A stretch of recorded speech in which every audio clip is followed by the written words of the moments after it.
Assalamualaikum warahmatullahi wabarakatuh. Bismillahirrahmanirrahim. Tabarakalladzi nazzalal furqana ala 'abdihi liyakuna lil 'alamin nadhira. Allahumma shalli wa sallim wa barik ala sayyidina Maulana Muhammadin wa ala alihi wa sahbihi asma'in, amma ba'du.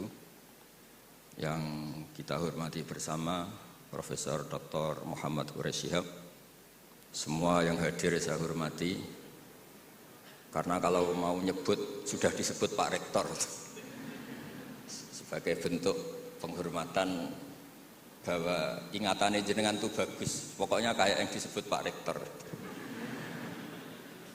Kedua, saya alhamdulillah ini rektornya tawaduk sekali, tahu diri, alhamdulillah bagus. Singkat cerita, beliau pernah ke rumah saya sama Pak Lutfi sama Pak Arsoyo, minta saya ikut jadi pembina di Badan Wakaf. Ya karena diteror, didatangi orang-orang sepuh, saya bilang iya gitu. Kalau adat Jawa itu kalau didatangi itu kan kayak diteror gitu. Yes. Padahal saya di sini tuh lama sekali. Derekno Profesor ini ikut bantu. Karena latar belakang beliau itu sastra adab. Dulu di Al-Azhar sama dengan Profesor Quraish, seniornya Pak Quraish. Saya mulai kecil nekuni fikih, terutama fikih. Tapi karena bapak saya itu hafal Quran, keluarga saya itu banyak yang hafal Quran. Hafal beneran, maksudnya itu hafal betul itu. Nah, sehingga terus saya juga ikut hafal. Nah, kenapa judulnya seperti ini? Ini makalah nanti di taskhih istilahnya pondok bareng-bareng Pak Quraish. Jadi Indonesia yang damai ini nggak lepas dari peran kitab-kitab yang datang ke kita, datang ke Indonesia. Misalnya arti kemenangan. Arti kemenangan itu tafsir yang datang ke kita. Ini yang paling terkenal kan tafsir Munir, karangannya Syekh Nawawi Al-Jawi. Itu beliau menyebut kemenangan umat Islam itu kemenangan logika. Logika bahwa alam raya ini dimulai dari satu Tuhan yang berstatus wajibil wujud tentu lebih masuk akal ketimbang logika yang lain. Misalnya logika nihilisme, bahwa alam ini dimulai dari ketiadaan. Karena itu melahirkan satu teori ketiadaan menciptakan yang ada. Jadi nanti membingungkan, ada teori al-adamu yakhluqu maujudan, sesuatu yang enggak ada itu menciptakan yang maujud. Itu tentu enggak ketemu nalar. Ini saya baca ya, nanti di taskhih Pak Quraish. Awal makalah, saya baca Arabnya.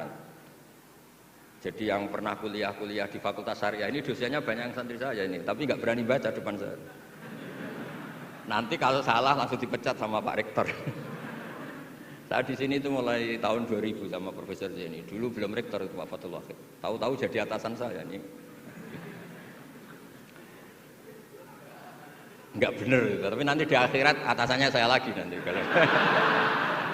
Karena yang bisa nyafaati itu orang hafal Quran itu, jadi harus saya baca ya. Kata Syekh Nawawi, wa may yatawallallaha wa rasulahu walladzina amanu fa inna hizballahi humul ghalibun. Siapa yang mempertuhankan Allah, mengikuti semua aturannya Allah, seterusnya terus pasukan Allah itu pasti menang. Ini ikut Al-Maidah 56. Wa may yattakhidhum awliya fin nusrah fa innahum junduwa wa junduwa humul ghalibun ala a'daihim bil hujjah fa innaha mustamirratun abadan amma bisaulah wa daulah faqad yuhlabun. Jadi kemenangan umat Islam yang permanen itu kemenangan logika. Kalau kemenangan perang, kemenangan bernegara, kemenangan sosial, orang Islam ya pernah kalah. Zaman Nabi Sugeng saja pernah mengalami kalah periode Mekah. Ketika periode Madinah juga pernah mengalami kalah di peristiwa perang Uhud. Tapi kalah sosial ini tidak ada pengaruhnya dengan kalah secara logika. Logika bahwa alam ini dimulai dari satu Tuhan wajibil wujud tentu lebih mudah dicerna. Makanya beliau ngendikan menang itu ala a'daihim bil hujjah fa innaha mustamirratun abadan, karena logika itu yang abadi. Artinya gini, ketika kita secara sosial ekonomi kalah, mungkin secara apa kalah, meskipun kita tidak ingin kalah, Tapi jangan pakai ukuran itu. Nanti jangan-jangan ketika kita kalah kaya sama nyuwun sewu non muslim atau kalah kaya sama yang sholat, buruhnya orang tidak sholat, yang sujud, buruhnya orang yang tidak sujud. Anda tidak perlu merasa kalah. Ketika Anda kerja dan tolabul halal, itu yang merintahkan Allah. Jadi Anda tidak pernah buruh di mata Allah, distatuskan tolabul halal, orang yang mencari apa? Halal, dan itu ibadah. Karena Islam hanya mengakui hukumnya Allah. Dulu Sayyidina Ali karramallahu wajhah pernah ajjaro nafsahu li Yahudiyan, juga pernah kerja di orang Yahudi. Tapi enggak merasa hina karena tolabul halal itu perintah Allah. Dulu Nabi pernah enggak punya uang. Alhamdulillah ditiru banyak umatnya, kalau enggak punya uang itu banyak alhamdulillah itu. Semoga jangan karena ingin punya uang ingin jadi dosen, berarti nyari jadi guru karena ingin punya uang. Semoga enggak jadi guru karena ingin ngajar. Nggih monggo niki tobat niki gitu.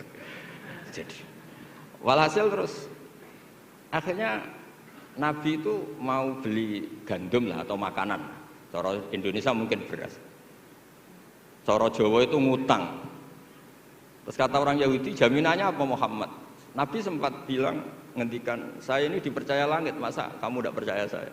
Kata orang Yahudi itu menurut orang Islam, saya ini Yahudi. Walhasil Nabi terus rohanahu dir'an. Nabi menggadekan rompi perang sebagai jaminan kalau kapan-kapan tidak kuat bayar. Ya muamalah sama orang Yahudi. Jadi intinya tafsir yang datang ke kita itu banyak cerita. Bahkan cerita fitnah min adzabil qabri itu ceritanya Sayyidah Aisyah itu didatangi dua perempuan Yahudi. Sayyidah Aisyah itu dermawan sekali. Ya memang orang-orang soleh itu jubila auliya wala sakha. Orang soleh itu pasti dermawan. Karena sering dikasih, terus si orang Yahudi, perempuan Yahudianya ini mendoakan semoga kamu diselamatkan dari siksa kubur. Sama sih ingat redaksi di kitab Bukhari itu. Walam an'am an usaddiqahuma, kata Sayyidah Aisyah, saya tidak nyaman membenarkan dia karena dua orang ini orang Yahudi.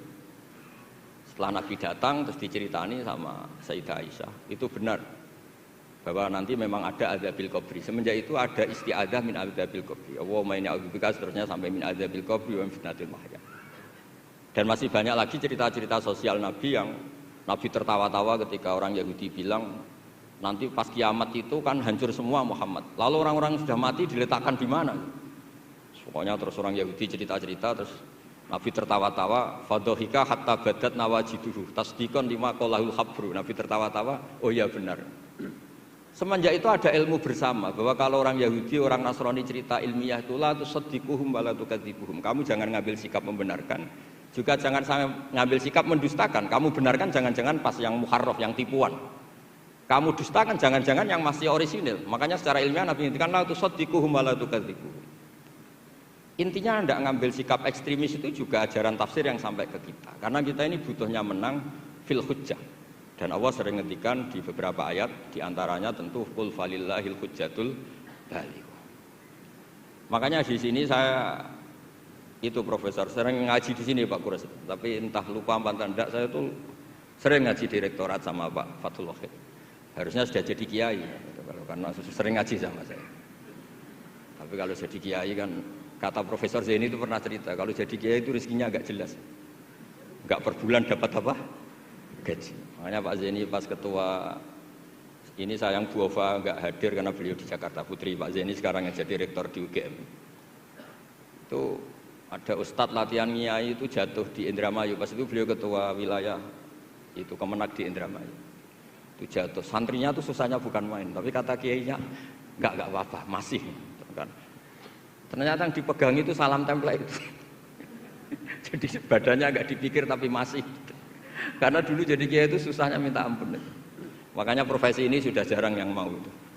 Kalau jadi kiai artis banyak yang mau karena makanya saya jadi kiai di UI itu sering istighfar. Jangan-jangan ini kategori elit sehingga hisabnya besar.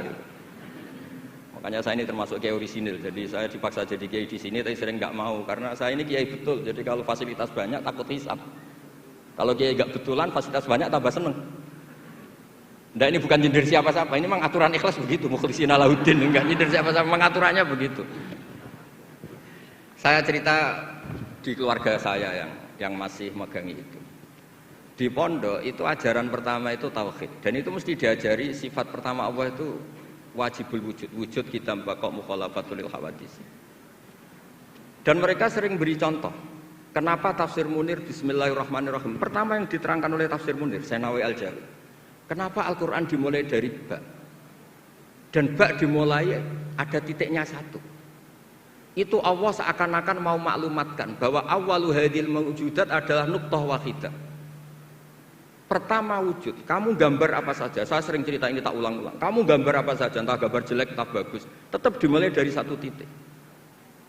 Angka 1 juta sampai 1 miliar 1 triliun tetap dimulai dari angka 1. Sebab itu bak di situ kata Syekh Nawawi adalah bi kana makana wa bi yakunu mayakun. Dengan saya kata Allah yang ada menjadi ada, yang mau ada saya yang mengadakan. Unsur utamanya saya kata Allah. Nuqtatil wujud. Artinya gini, andaikan kita neladani tafsir-tafsir yang ada di Indonesia, kita ini pasti menguatkan akidah. Bukan menang kalah urusan sosial, urusan apa. Itu kedua ketiga lah, syukur-syukur menang. Tapi kalau kita paksakan itu yang nomor satu, pasti kita sering kecewa. Itu rektor UI itu mesti miskin tuh dibanding pengusaha-pengusaha Jakarta itu. Itu kalau nggak terima, saya ini rektor Universitas Islam, masa kalah kaya, kan repot nanti jadi. Ini barokahnya qanaah, alhamdulillah gak apa-apa. Ya jadi jelas ya di sini beliau ngendikan yang menang hujah itu fa innaha mustamirratun abadan. Logika itu mustamirratun abadan. Dalam kitab Fathul Bari sarahnya Shahihul Bukhari dijelaskan kemenangan umat Islam itu iltidza dan aklian. Kita punya akidah yang secara akal itu nyaman. Coba Anda misalnya jadi muslim, Anda mungkin profesor, kayak alim, kayak top. Terus ditawari satu teori begini. Hadil maujudat khalaqahal adamu misalnya. Ini yang alam nyata ini, penciptanya adalah ketiadaan. Kamu pusing 7 keliling. Ini gimana sesuatu yang ada kok penyebabnya ketiadaan. Sebab itu dulu ada sahabat namanya Jubair bin Mut'im. Itu tokoh besar di kafir Quraisy. Saking tokohnya dia yang jadi utusan untuk membebaskan Asra Badrin, tawanan Badar. Pas dia nginep di masjid nunggu ketemu Nabi, Nabi pas sholat maghrib baca wattur wa kitabim mastur fi raqqim mansur. Didengerin sama dia sampai pada ayat am khuliqu min ghairi syai'in am humul khaliqun. Masa alam raya yang seluas ini kemudian diciptakan tanpa sebab yang ada? Atau kamu-kamu yang enggak mengakui Tuhan itu kamu pencipta langit dan bumi? Am khalaqus samawati wal ard bal la yuqinun. Nangis dia. Nangis terus sungkem masuk Islam. Sampai ngendikan fakaan nama sudi qalbi. Sebagian riwayat kada qalbi ayatir. Dengan logika yang dibangun Quran itu hampir habis, saya habis. Karena Quran sangat demokratis. Qul ara'aytum ma tad'una min dunillah aruni ma khalaqu minal ardi am lahum syirkun fis samawat. Kalau Anda merasa jadi Tuhan enggak apa-apa. Tapi tunjukkan reputasi Anda. Apa Anda menciptakan langit bumi? Apa ketika saya bikin langit kata Allah kamu ikut urun? Saya sering cerita apa kamu ikut nyumbang semen pas saya bikin langit? Enggak kan? Malah sebagian ayat Allah ngendikan ma asyadduhum khalqas samawati wal ard. Mereka-mereka yang kamu tuhankan ketika aku bikin langit bumi, mereka di mana? Membantu saya apa kata Allah? Kok enak tahu-tahu jadi Tuhannya bumi, enggak ikut bikin, ikut jadi Tuhan itu. Itu habis Jubair bin Mut'im. Akhirnya masuk Islam. Artinya gini, ketika Islam belum kuat, masih banyak ashabis sufa yang miskin, mondok saja numpang Nabi. Itu hujahnya sudah menang. Makanya kata Syekh Nawawi, yang mesti menang itu hujah fa innaha mustamirratun abadan. Ya dicicil aja satu aja ya, nanti kapan-kapan ketemu lagi. Terus ini yang agak rileks, ini yang spesial. Saya itu jarang pergi sama istri saya gara-gara memang adatnya gitu. Saya karena sowan Pak Kures tadi istri saya ikut karena Pak Kures juga bawa istri. Ini spesial betul. Biasanya saya nggak pernah karena adat keluarga saya itu ya begitulah. Ya jadi saya mohon semohon-mohonnya nanti Pak Kures bisa nerangkan panjang gitu. Jadi terus yang kedua ya dua aja lah dua. Ya ayyuhalladzina amanu sabiru. Di sini dijelaskan ala masyaqqatil istidlal fi ma'rifati tauhid wan nubuwah wal ma'ad. Wa ala masyaqqatis istinbatil jawab an syubuhati nahwil falasifah. Wahai orang-orang yang beriman, bersabarlah kamu. Di sini artinya sabar itu apa? Membuat logika yang mudah difahami banyak orang, kemudian orang itu mencintai Allah dan Rasul.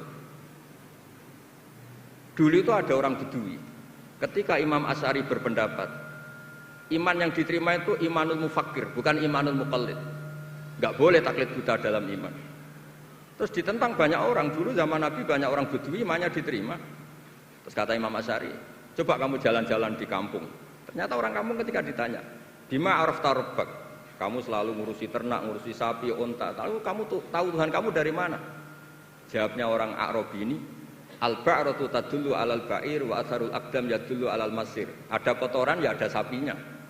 Kalau ada bekas orang lewat ya pasti ada yang lewat. Artinya kalau ada makhluk itu pasti ada atharun min athari qudratillahi ta'ala. Pasti ada bukti yang menciptakan. Itu ulama terus bikin logika. Lah yang saya sering cerita paling populer di kitab saya punya kitab namanya Nailul Ma'mul, karangannya Syekh Mahfud At-Turmusi, itu orang Indonesia juga. Beliau nukil dari cerita Imam Amudi. Saya cerita di mana-mana. Imam Amudi itu gurunya Syekh Izzuddin bin Abdussalam, Sultanul Ulama, itu punya guru namanya Imam Amudi. Itu senangannya ngajar matematika, bukan ngajar tafsir, ngajar matematika. Terus ketika beliau meninggal, muridnya tanya. Tadi Profesor Quraisy juga cerita mimpi. Ini saya cerita mimpinya Imam Amudi. Ma fa'ala bika rabbuk? Yang diperlakukan Tuhan kamu itu apa? Anda hanya pengajar matematika. Terus kata Imam Amudi, ternyata ketika Allah ketemu saya mengumpulkan banyak malaikat, disuruh ngajar saya. Sama siapa teknya? Istadilla ala wahdaniyati bi hadrati malaikati. Coba kamu terangkan cara menemukan saya bahwa saya ini satu di depan para malaikat. Kalau malaikat kan sudah tahu karena bawa aras, bawa surga neraka.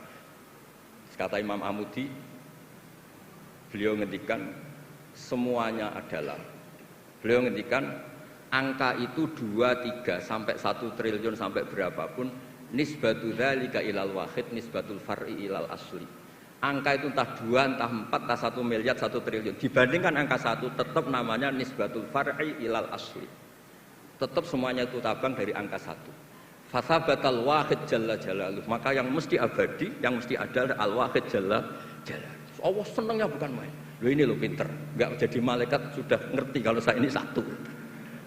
Nah, itu ya pinternya ulama. Isbiru ala masyaqqatil istidlal fi ma'rifatit tauhid.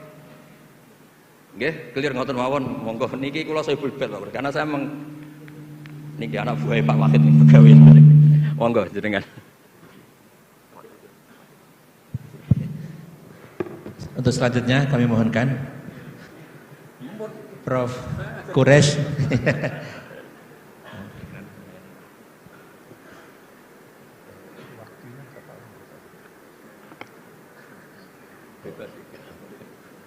Sampai maghrib.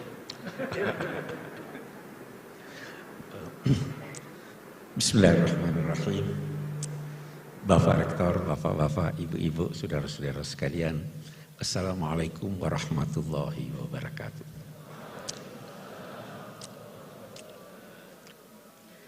Berbahagia saya dapat bertemu, dapat berbincang, dapat belajar dengan bapak-bapak dan ibu-ibu sekalian.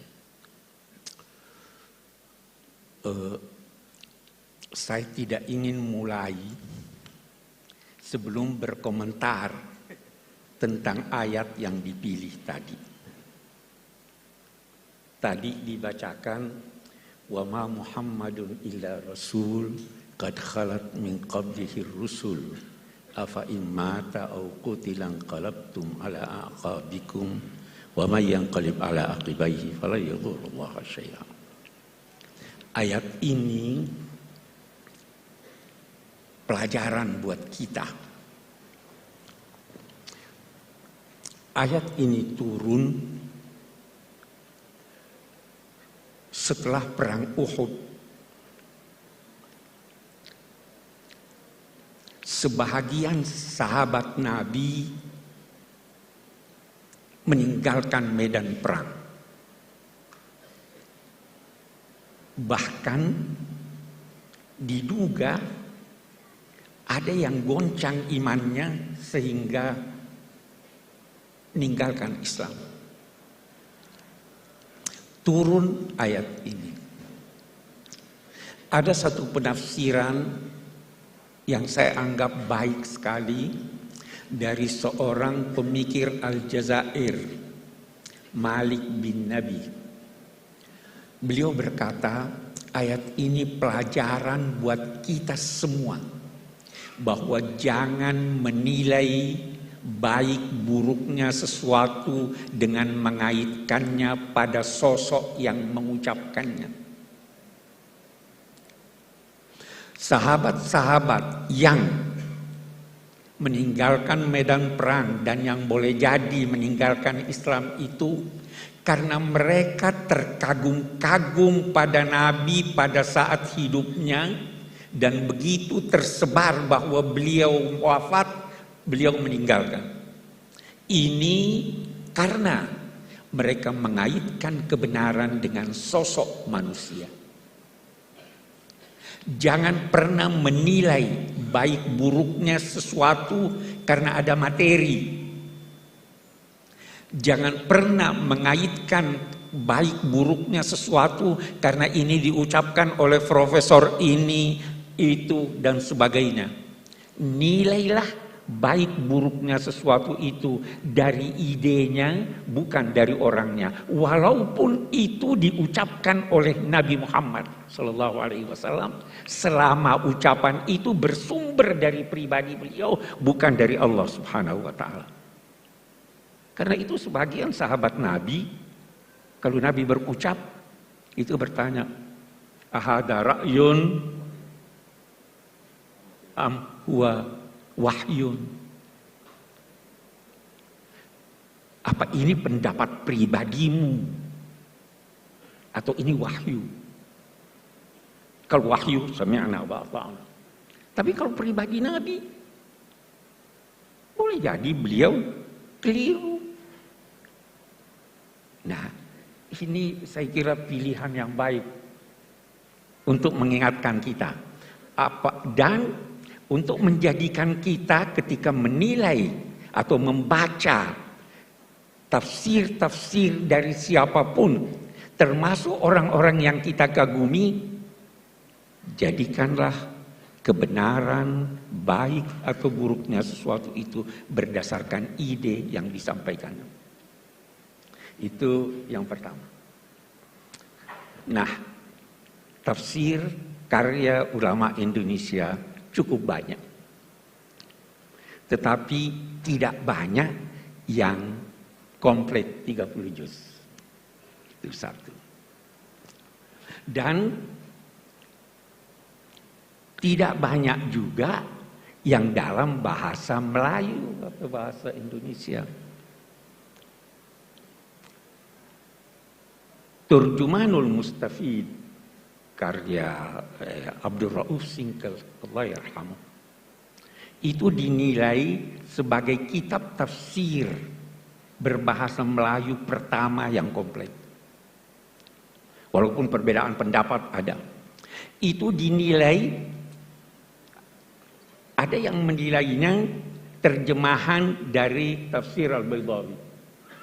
Snokor-Holonyo berpendapat begitu. Tetapi tafsir Al-Baydawi panjang ini tidak pendek. Sehingga ada yang menilai bahwa itu adalah terjemahan dari tafsir Al-Jalalain. Betapapun, saya tidak ingin masuk kepada ini terjemahan atau bukan. Tetapi yang jelas bahwa beliau perintis penafsiran Al-Quran dalam bahasa Indonesia. Kita ingin ini kembali. Rintisan ini perlu sekarang. Kalau kita mau cari, siapa yang bisa merintis, menulis tafsir Al-Quran dalam bahasa Inggris? Yang pertama lakukan itu Muhammad Asad, orang Austria yang asalnya Yahudi. Tetapi itu Yahudi yang baik, bukan Zionis. Saya bermimpi ketika kita mengenang Syekh Abdul Rauf Singkal yang tafsirnya itu berpengaruh selama 3 abad. Beliau wafat tahun 1690-an. Saya bermimpi ada tafsir yang bisa memperkenalkan Indonesia bahwa ini dalam bahasa Inggris.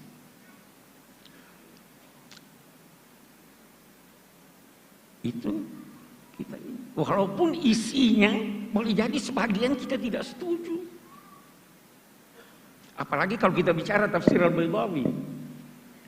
Ada di tafsir Al-Baydawi. Nah, ini di pesantren-pesantren pasti masih dibaca sekarang ya. Ada di tafsir Al-Baydawi dikutip hadis la tatara'a narahuma.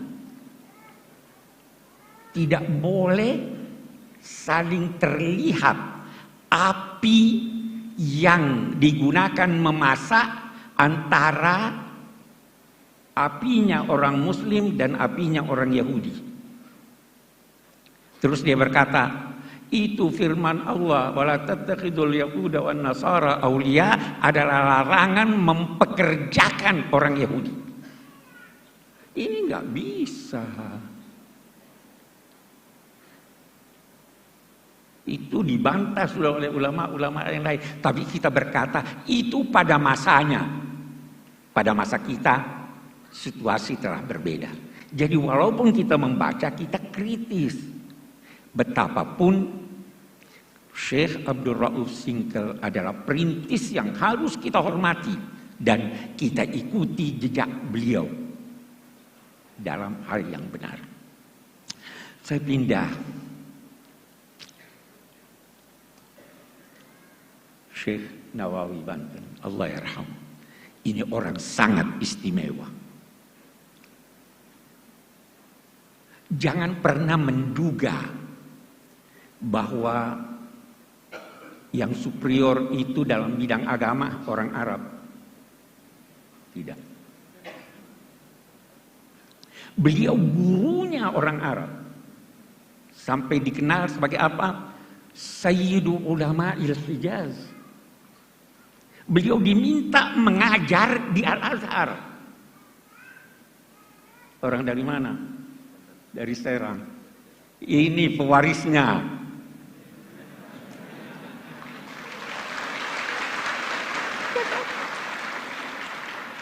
Terus sebabnya saya selalu bilang, ini perlu didorong. Ini. Kenapa Syekh Nawawi mendapat tempat yang begitu besar? Kalau kita baca tafsirnya, saya itu terkagum-kagum baca nama tafsirnya dan mukaddimahnya. Rahasianya ada di sana. Nama tafsirnya Marah lagi.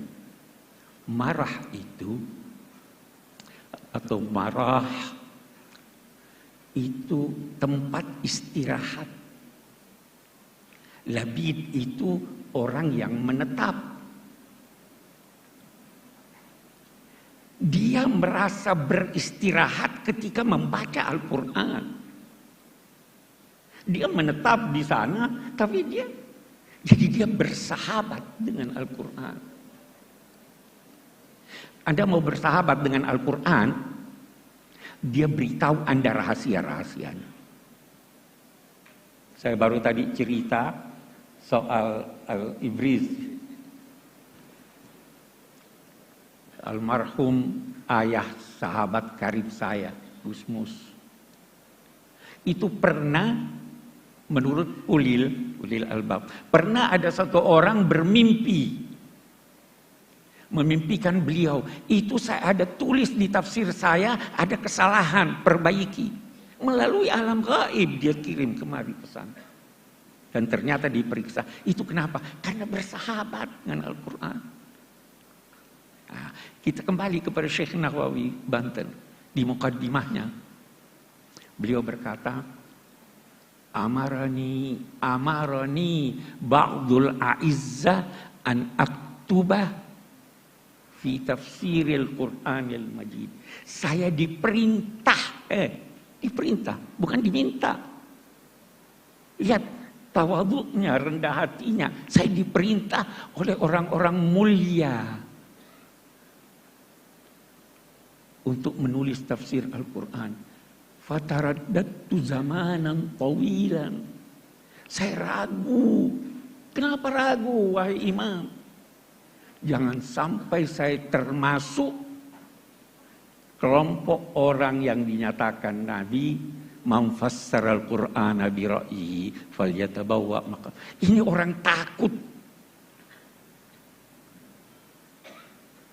Tidak gampang-gampang tafsir. Ini sudah alim besar ini masih takut dia menafsirkan. Memang itu. Allahu nazzala ahsanal hadis kitaban mutasyabihan taqsya'irru minhu juludul ladzina amanu. Baru setelah itu wa tatma'innu qulubuhum. Ya kan? Setelah merasa takut zamanan, waktu yang panjang, saya nggak bisa, takut saya salah. Terus beliau menulis apa? Maka saya menulis iqtidaan bis salafis saleh, mengikuti orang-orang alim sebelum saya. Baru ada hal yang menarik lagi dari mukaddimahnya. Li'anna li kulli zamanin tajdida. Allahu Akbar. Ini tahun berapa itu? Tahun 1890-an barangkali ya. Dia sudah bicara tentang tajdid. Setiap zaman, kenapa dia mau tulis? Saya tulis sekarang. Karena setiap zaman memerlukan tajdid. Itu di mukadimah. Tajdid itu bukan berarti memberikan sesuatu yang baru, tidak harus baru. Sesuatu yang lama tapi sudah terlupakan itu tajdid. Kan? Sesuatu yang lama yang perlu tambahan argumentasi walaupun barangnya sama itu tajdid. Tidak harus selalu yang baru. Sekian banyak pendapat-pendapat ulama lama yang sampai sekarang itu bagus sekali. Apalagi sebagian ulama kita itu punya istilah al-fiqhul iftiradi. Bagaimana kalau begini? Itu bahasanya belum terjadi, mereka sudah bayangkan. Itu berguna buat kita. Nah, ini yang dilakukan oleh Syekh Nawawi.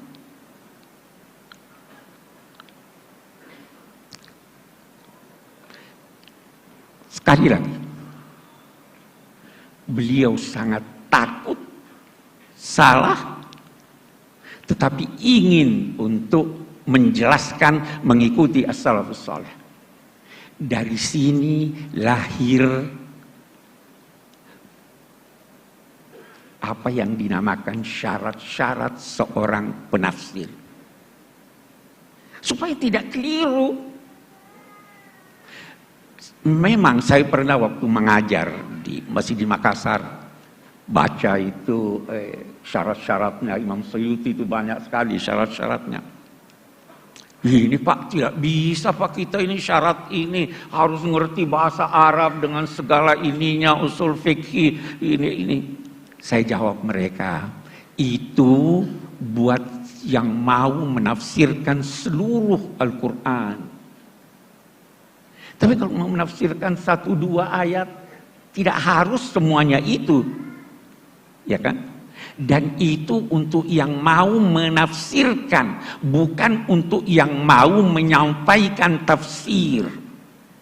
Beda itu. Ya kan? Walaupun demikian, karena ini mahasiswa yang saya harap ini Pak tidak bisa Pak kita ini. Saya bilang begini deh. Kita mari lihat syarat-syarat itu. Imam Suyuti berkata, syarat pertama sahhatul aqidah. Akidahnya harus lurus. Saya bilang, kita ganti aja ini. Bagaimana? Objektivitas. Asal objektif. Tidak harus. Anda boleh mengambil pendapat orientalis. Asal dia objektif.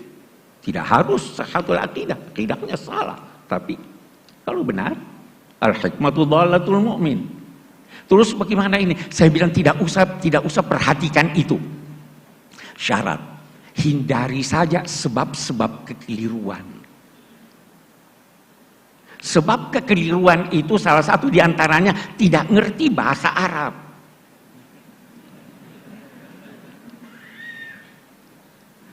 Atau menerjemahkan kata dalam bahasa Arab dari kamus-kamus modern. Itu bisa salah. Pernah tersebar itu Nabi Muhammad sebelum jadi Nabi sesat dia itu. Kenapa? Itu kan di Quran, wa wajadaka dhallan fahada.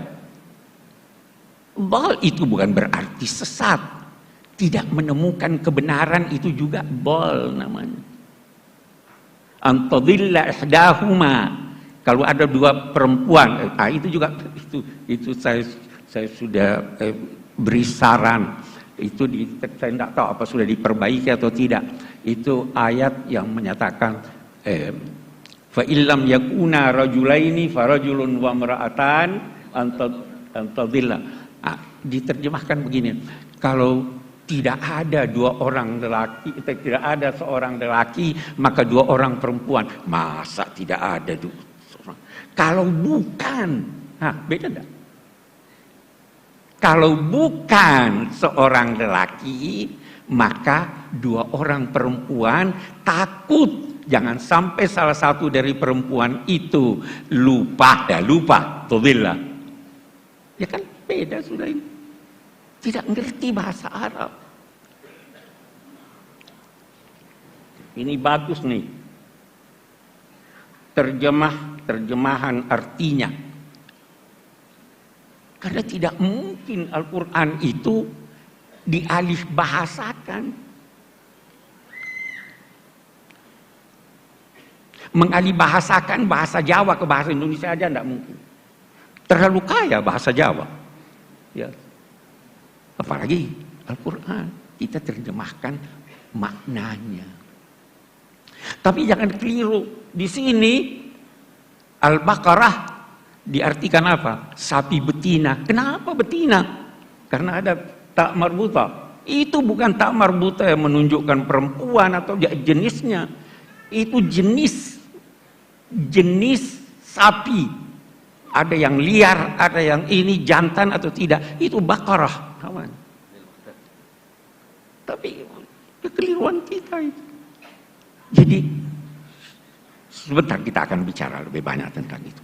Yang penting jangan pernah menduga sekali lagi bahwa kita bangsa Indonesia tidak mampu melebihi bangsa-bangsa lain walaupun yang bahasa ibunya bahasa Al-Quran. Sekali lagi buktinya kita mampu asal kita mau belajar. Kita bisa. Bahkan sampai sekarang saya anggota Majlis Hukama Al-Muslimin, pimpinan Syekh Al-Azhar. Itu majlis ini meminta agar mereka yang ditugaskan dari Al-Azhar, dari Abu Dhabi, itu ke Indonesia mempelajari apa? Bagaimana toleransi di Indonesia. Orang belajar sama kita toleransi. Kita mampu. Mudah-mudahan pemilu ini tidak membuktikan kita tidak mampu bertoleransi. Ya kan? Tapi kita mampu. Orang mempelajari Pancasila. Itu terkagum-kagum. Bagaimana bisa bukan negara agama, bukan juga negara sekuler. Itu ulama-ulama kita tuh yang. Jadi kita mampu. Yang penting kita mau untuk itu. Itu kalau kita bicara Syekh Nawawi. Panjang kalau kita mau bicara tentang beliau. Tapi saya kira yang saya ingin garis bawahi bagaimana tawadhu beliau. Bagaimana rasa takut beliau, bagaimana kesungguhan beliau di dalam menafsirkan Al-Quran sehingga mampu memberi bekas yang sangat besar dalam pemikiran umat Islam khususnya pada masa lalu. Mari kita lihat lagi yang lain. Tafsir itu adalah penjelasan tentang maksud firman-firman Allah sesuai kemampuan manusia. Kemampuan manusia bertingkat-tingkat. Kecenderungan manusia bertingkat-tingkat. Berbeda-beda. Sehingga corak tafsir itu berbeda-beda, bahkan bisa jadi ada penafsiran antara satu dengan yang lain itu sedemikian berbeda sehingga bisa dinilai bertolak belakang. Jangan cepat-cepat mempersalahkan. Saya beri contoh. Apa artinya nikah? Itu kita baca itu ayat. Wala tankihu ma nakaha abaukum minan nisa. Nikah itu akad atau hubungan seks. Kalau saya berkata nikah itu akad, maka seorang ayah yang berhubungan seks dengan seorang wanita, lalu wanita itu hendak dikawini oleh anaknya, boleh atau tidak? Boleh, karena dia tidak menikah. Tapi kalau kita berkata bahwa nikah itu adalah hubungan seks, berlawanan kalau nikah. Kalau dia sudah menikah walaupun belum berhubungan seks, sudah tidak boleh. Jadi kita harus mentoleransi ini, silahkan. Banyak sekali hal-hal semacam itu. Tapi ada hal yang menarik. Ada hal yang menarik. Dari tafsir-tafsir berbahasa Indonesia ini, ada yang jelas sekali nuansa Indonesianya. Tafsir Buya Hamka itu jelas sekali nuansa Indonesianya. Sajak-sajak dalam bahasa Indonesia. Ya toh?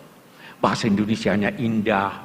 Contoh-contohnya itu yang kita kenal di Indonesia. Saya di Tafsir Al-Misbah, belum habis waktu saya. Saya di Tafsir Al-Misbah ada menulis tentang mathalu kalimatin thayyibah kasyajaratin thayyibah.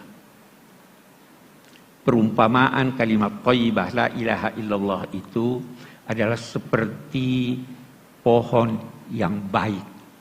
Asluha sabit wa far'uha fis sama. Akarnya menghunjam ke dalam, kokoh. Cabangnya naik, menjulang ke atas dan menghasilkan buah yang banyak. Banyak ulama, termasuk saya yang mengutip ini, mengatakan itu pohon korma. Tapi pernah lihat pohon korma? Tidak semua kita pernah lihat pohon korma. Bagaimana kalau kita tafsirkan, terjemahkan itu dengan pohon kelapa? Bisa saja. Itu sangat Indonesiawi itu. Ya kan? Itu corak tafsir. Kita ingin problema-problema kita carikan solusinya di dalam Al-Quran. Salah satu kritik terhadap kitab-kitab tafsir yang lama adalah memberikan solusi terhadap problema mereka, bukan problema kita. Di sini perlunya tajdid. Kita punya problem. Al-Quran turun untuk itu. Apa itu? Kana nasu ummatan wahida. Faba'atsallahu an-nabiyyina mubashshirina wa mundzirin wa anzala ma'ahumul kitab liyahkuma bainan nasi fi maktalaf. Alkitab itu turun untuk memberi putusan tentang perselisihan manusia. Ulama itu bertugas menyelesaikan problem, bukan menjadi problem.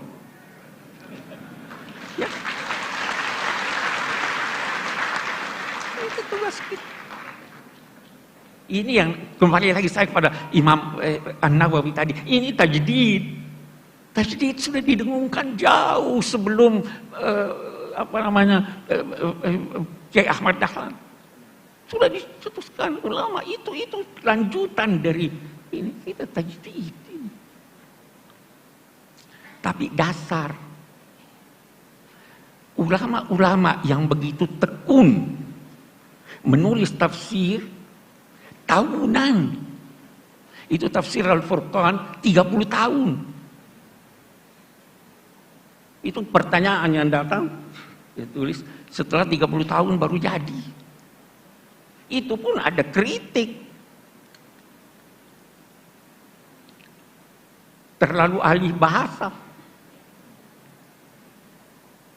Padahal tidak semua bisa diartikan, punya arti dalam bahasa Indonesia.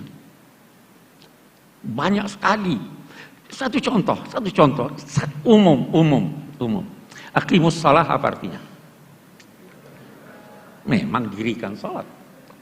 Apa itu yang dimaksud? Qama itu, satu dulu hal. Qama itu berarti berdiri, itu sikap sempurna.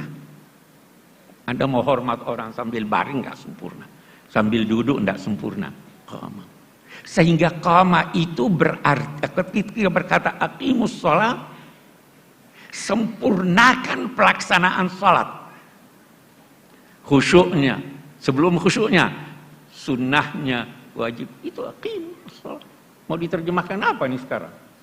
Ya terjemahan artinya. Kalau kita hanya terjemahan begitu, seperti yang seringkali kita temukan di Al-Furqan, itu bisa atuz zakah. Apa artinya atuz zakah? Tunaikan. Atu itu bisa berarti sempurna. Atu itu bisa berarti antar. Atu itu bisa berarti sesuatu objeknya yang baik. Jadi jangan jadikan di bulan Ramadan masa pameran kemiskinan. Tidak, atuz zakat. Ulama-ulama saya teringat itu Syekh Muhammad Rashid Ridha di dalam tafsir Al-Manar. Dia itu menulis tafsirnya untuk majalah Al-Manar. Seringkali dia tidak sempat merujuk ketika menulis. Maka ketika dia tulis tentang atu, dia katakan sepanjang ingatan saya itu dia yatina bukan subhanallah. Walat yatina al-fahishata min nisaikum yatina ya. Ini orang alim besar nih tapi sembunyi diri nih. Saya enggak pernah setuju sama dia.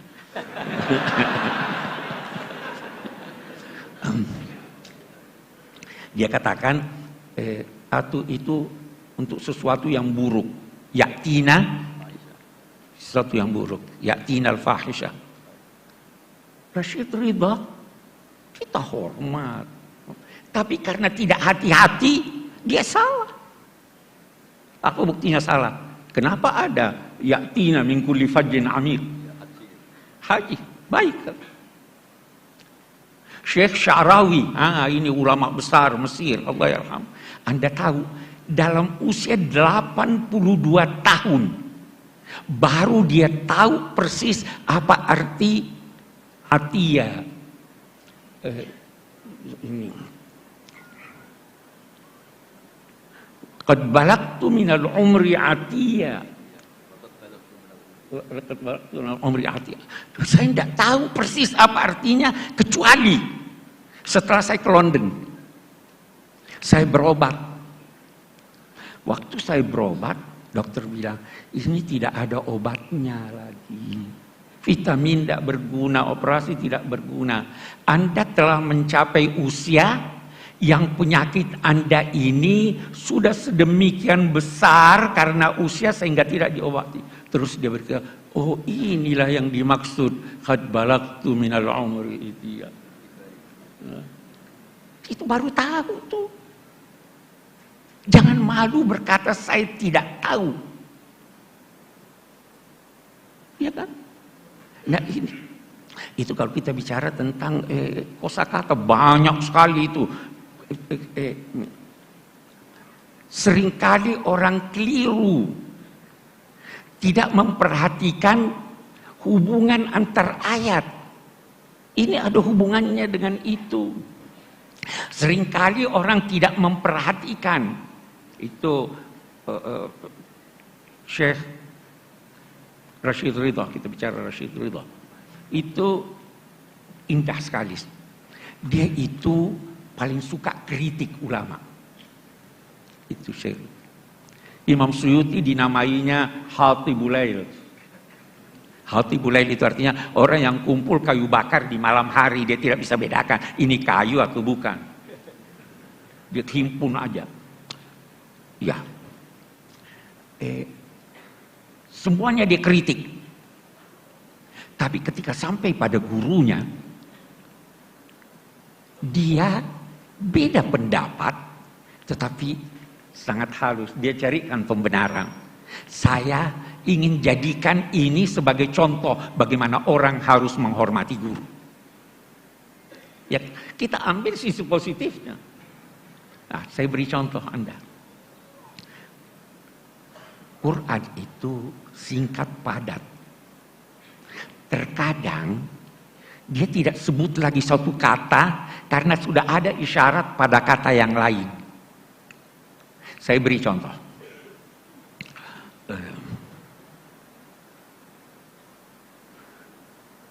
Ja'alakumul laila litaskunu fihi wan nahara mubsira. Allah menciptakan buat kamu malam supaya kamu dapat tenang, tidur tenang. Dan menciptakan siang terang benderang. Ini ada kata yang tidak disebut. Allah menciptakan buat kamu gelap, malam itu gelap. Supaya kamu dapat tenang, tidur. Kenapa dia tidak sebut gelap? Karena di sini sudah ada dia sebut mubsiran. Tapi dia tidak sebut untuk apa itu mubsiran. Karena sudah ada di sana lawannya. Sama dengan Zuyi dan linnasi hubbus syahawati minal nisa'i. Diperindah bagi manusia kecintaan kepada perempuan. Memangnya perempuan tidak cinta laki-laki? Kenapa tidak disebut? Tidak disebutkan? Wal banina, dan anak laki-laki. Memangnya anak perempuan tidak disebut? Saya punya 4 anak perempuan, semua saya cintai. Ya kan? Kenapa begini? Singkat, Al-Quran ingin berkata, karena saya sudah sebut di sini An-Nisa, saya tidak perlu sebut Ar-Rijal, karena di sana saya sebut. Itu di Quran banyak sekali.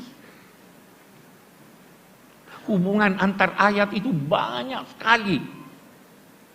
Yang biasa karena tidak memperhatikan itu, kita masuk dalam kekeliruan pada penafsiran ayat-ayat Al-Quran.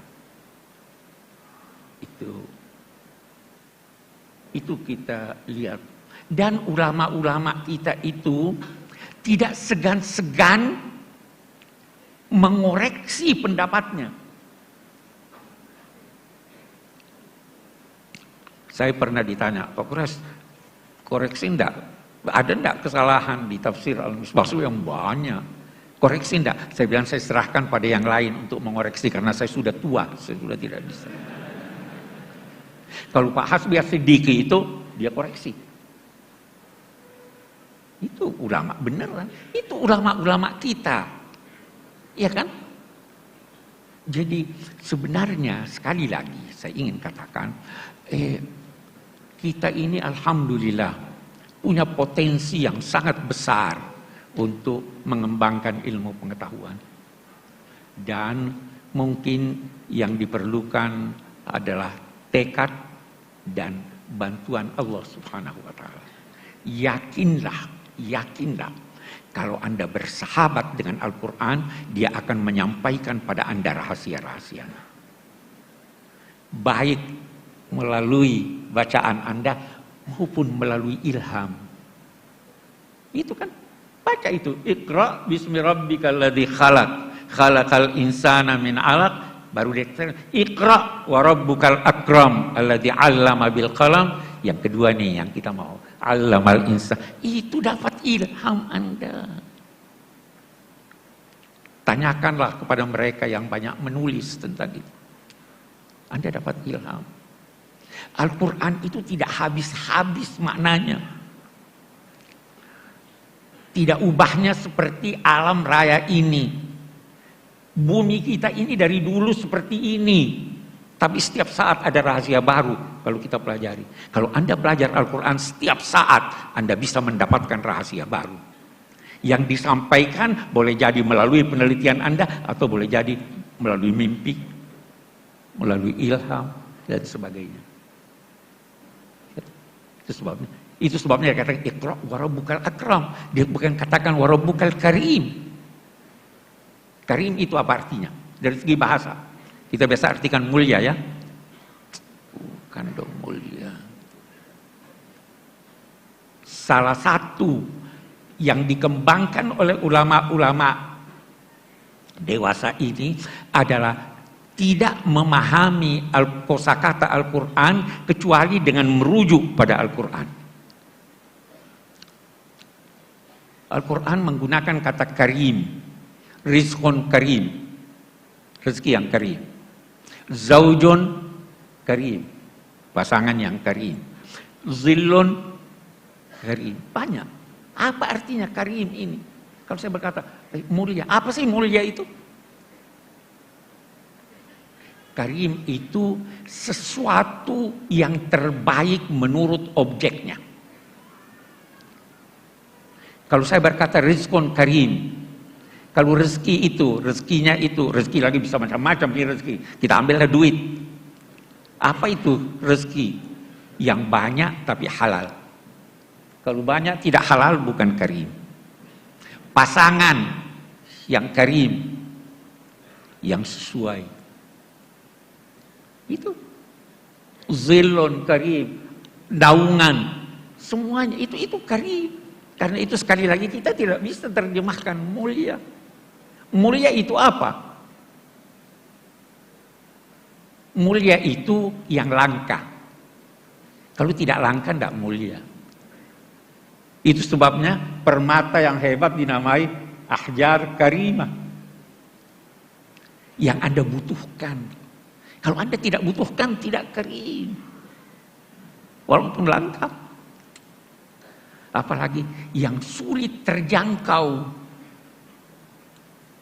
Itu makna-makna yang mesti bisa kita kembangkan dan menghasilkan makna-makna baru dalam konteks tafsir.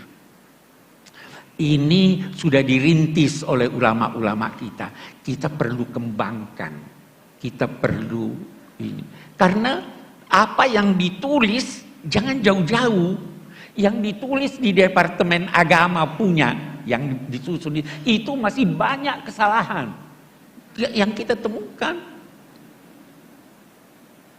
Boleh jadi kesalahannya karena belum ditemukan dari segi ilmiah. Boleh jadi juga kesalahannya karena kedangkalan pemahaman kita terhadap Al-Quran. Ada. Sekarang pun masih terus diupayakan untuk merevisi itu. Apa yang salah. Banyak. Jadi, ya saya bicara sudah terlalu panjang. Saya kira saya cukupkan sampai di sini. Assalamualaikum warahmatullahi wabarakatuh.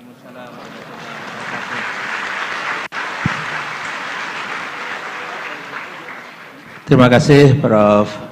Quraisy.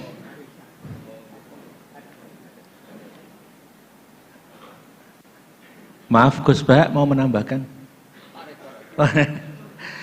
Ibu Bapak yang saya hormati, kita masih punya waktu dan kita buka sesi tanya jawab. Nanti mohon.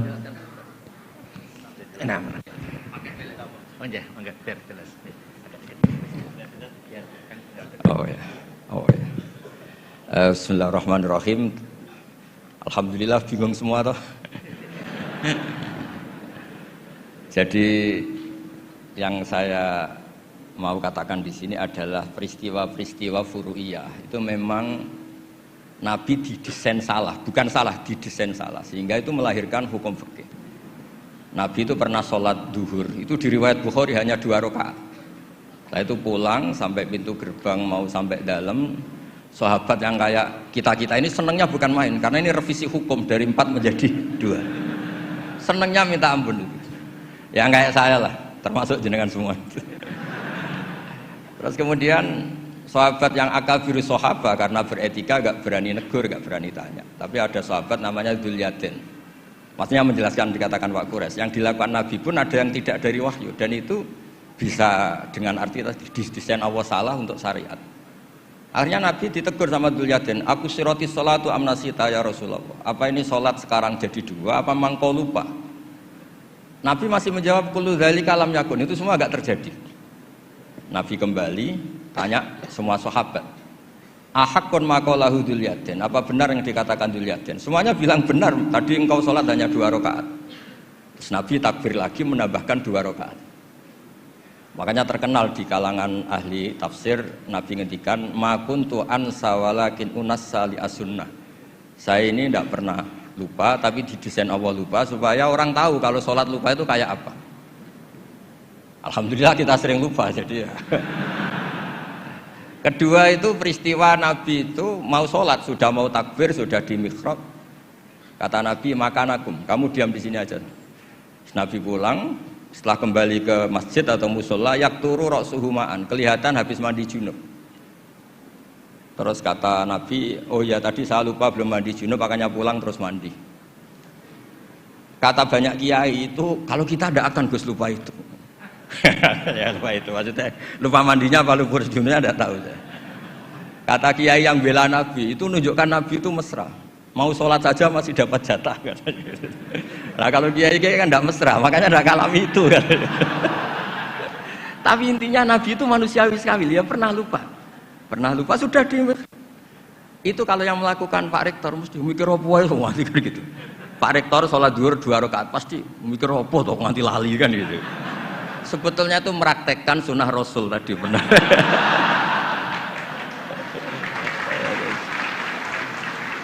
Tidak supaya nanti jenengan nggak salah paham yang dikatakan Pak Quraisy tadi. Memang ada peristiwa furu yang seperti itu. Yang terakhir saya beri contoh.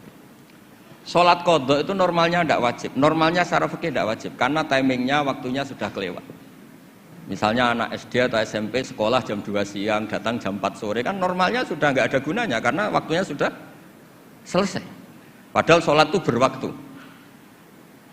Tapi karena Nabi pernah kodok, Nabi itu pernah, dan Nabi itu memang luar biasa. Pas kodok saja didesain nggak salah. Padahal mestinya kodok itu kan gimana gitu. Nabi itu sudah sekitar 3:30 lalu jam 3. Bilang ke Bilal, Bilal saya ini ngantuk mau tidur. Dah tidur saja ya Rasulullah. Saya ini mau sholat malam sampai subuh. Tenang saja. Ya kalau gitu ikhla' lana lail, kamu jaga. Iya tenang aja Nabi. Setelah sholat ternyata Bilal ketiduran juga. sampai sekitar jam 8 kalau 8:30 sampai tidak membangunkan kita kecuali harus samsi sampai matahari panas. Terus Nabi tanya, Bilal gimana janji kamu? Katanya Bilal enak. Saya juga ngalami apa yang kau alami ya Rasulullah.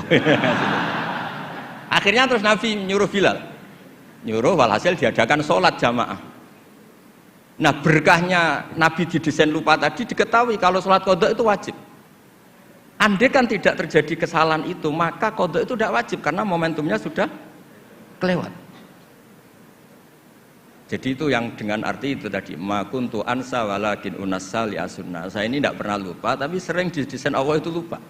Supaya orang tahu kalau beribadah pas lupa atau ada kesalahan sosial apa, cara benahinya gimana. Terus yang kedua tentang tadi yang diceritakan Pak Quraisy belum dikasih nama iktifa kalau dalam bahasa Balaghah. Quran itu sering pakai bahasa yang iktifa. Iktifa itu menyebut satu karena yang lainnya sudah diketahui. Atau dinisbatkan pada lawan bicara. Misalnya gini, kalau polisi bilang itu dibunuh oleh orang yang nggak dikenal, dicuri oleh orang yang nggak dikenal. Nggak dikenal itu binisbat kepada siapa? Kepada yang punya rumah kan. Kalau yang nyuruh kan tahu, teman malingnya kan tahu. Sodako rahasia, bagi yang dikasih kan tahu. Bilang rahasia binisbat ke siapa? Nah begitu juga Quran sering cerita alladzina yu'minuna bil ghaibi. Semua orang Islam itu iman sama Nabi Muhammad SAW. Itu tidak gaib, Nabi musyahad, Nabi maujud musyahad. Tapi iktifa bil ghaibi wa bil musyahad. Orang yang enggak kelihatan saja iman, apalagi sama yang kelihatan. Jadi ada lagi wa huwallazi yabda'ul khalqa tsumma yu'idu wa huwa ahwanu alaih. Kalian semua tahu kan langit bumi yang menciptakan saya, maka setelah hancur saya juga menciptakan lagi. Dan itu lebih mudah kata Allah. Karena logika manusia adalah mengembalikan materi yang sudah ada lebih mudah ketimbang membikin dari awal. Jadi ada beberapa bahasa yang binisbat lil mukhatab. Sehingga bahasa Quran itu sering pakai misalnya nyun sewu wajadaha taghrub, matahari kamu lihat tenggelam. Allah tidak pernah cerita faidan asyamsu gharibah, matahari tenggelam. Enggak mungkin matahari yang al-jirmul akbar, fisik yang lebih besar tenggelam di bumi yang lebih kecil, enggak ada. Tapi fi nazaril aini, menurut pandangan mata, matahari sekarang sudah tenggelam di gunung itu. Wajadaha taghrub. Nah, di ayat-ayat seperti ini Quran sangat fasih sekali, misalnya ngendikan wa tarol jibala tahsabuha jamidata wa hiya tamurru marras sahab. Wajadaha taghrub. Jadi kita mengatakan matahari tenggelam itu binisbat dengan ukuran mata kita melihat matahari tenggelam. Tapi hakikatnya tidak mungkin matahari yang lebih besar ketimbang bumi kemudian tenggelam di bumi. Nah, makanya aturan-aturan tafsir yang dikatakan Pak Quraisy itu pilihannya dua. Kamu pura-pura nggak tahu saja sehingga GR jadi ahli tafsir. Atau ahli tafsir tugas, karena UI butuh pusat studi tafsir terus ada yang daftar terus masuk gitu saja. Itu nggak ada ukurannya pokoknya kroninya rektor masuk gitu. Kalau ukurannya dites ya mungkin yang lulus saya tok. Kalau dites itu yang lulus saya tok. Ya ini guyon tapi betulan katanya. Jadi apa ya gitu. Jadi memang nah yang tadi yang dikatakan Pak Quraisy memang benar, banyak lafadz tak yang lil wahdah bukan lil jinsi. Memang Baqarah itu lil wahdah bukan lil jinsi. Dan memang di beberapa tafsir termasuk tafsir di Kemenak itu juga masih diberi kata betina. Itu satu-satunya kita bela itu nyari tafsir-tafsir yang kebetulan sejenis. Ada riwayat mengatakan itu unsan, tangintimnya kapan? Tapi memang di bahasa Arab tuh gitu ya. Makanya Abu Hanifah dulu pernah dibully, ditanya apa Namlatu Sulaiman? Beliau zaman itu mungkin belum ila darajatil mustahid, jawab perempuan. Alasannya qalat namlatun. Terus diingatkan sama ahli bahasa, itu namlah li wahdatil jinsi, karena dari kata ya ayuhan namlu ketika jenis pakai tanpa tak, ya ayuhan namlu dkhulu masakinakum, ketika sudah wahdah qalat namlatun. Makanya di antara argumentasinya Nabi Adam dulu nanti itu mau debat sama malaikat kan kata Allah kan wala taqrabah hadis syajarah, pohon itu berarti satu tok yang dilarang, yang lainnya boleh. Jadi itu masalah-masalah yang setidaknya karena Anda dengar dari Pak Quraisy, dari saya setidaknya bertobat lah. Kalau tidak ahlinya ya jangan ikut gitu. Itu aja berkahnya mengerti, kalau tidak mengerti itu ya itu. Jadi ya bertobat, kalau tobatnya diterima ya alhamdulillah, kalau enggak ya berharap diterima kapan-kapan. Nanti ini Pak Rektor Bian ini di struktur UI itu atasan saya, tapi beliau sering ngaji sama saya, entah kuat yang mana, struktur guru sama supaya saling tawadhu itu karena kata Nabi, semua Nabi dikasih wahyu antawadhu hatta la yafkhara ahadun ala ahadin. Semuanya harus tawadhu sehingga tidak ada orang yang saling sombong. Enggak apa-apa, ada kalah, ada menang enggak apa-apa, malah bagus. Ya gitu, saya pikir nanti pertanyaannya yang gampang-gampang ya, karena nanti kalau jenengan tanya yang sulit itu berarti nggak paham, masih kesulitan. Kalau tanya yang mudah itu berarti Anda masih belum pinter. Coba nanti Anda milih aja. Abu Nawas pernah disuruh pidato, dia nggak bisa pidato, disuruh pidato. Akhirnya orang minta semua supaya beliau nggak pidato. Dia susahnya bukan main. Dia tanya, Anda semua orang pinter apa orang goblok? Kalau orang goblok butuh saya pidato nih. Kalau orang pinter nggak butuh. Akhirnya jawab, kita orang pinter. Ya sudah, wassalamualaikum warahmatullahi wabarakatuh. Supaya dia tidak pidato. Ya terserah monggo, jenengan milih yang pinter apa yang monggo Pak. Terima kasih Gus. Monggo Ibu Bapak kita itibak dengan saran Gus Pak yang gampang-gampang saja. Monggo dibantu panitia.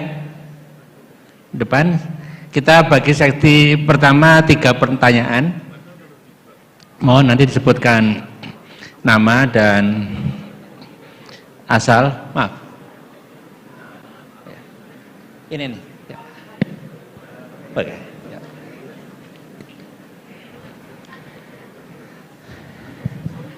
Monggo yang pertama, silakan. Assalamualaikum warahmatullahi wabarakatuh. Ya, ya.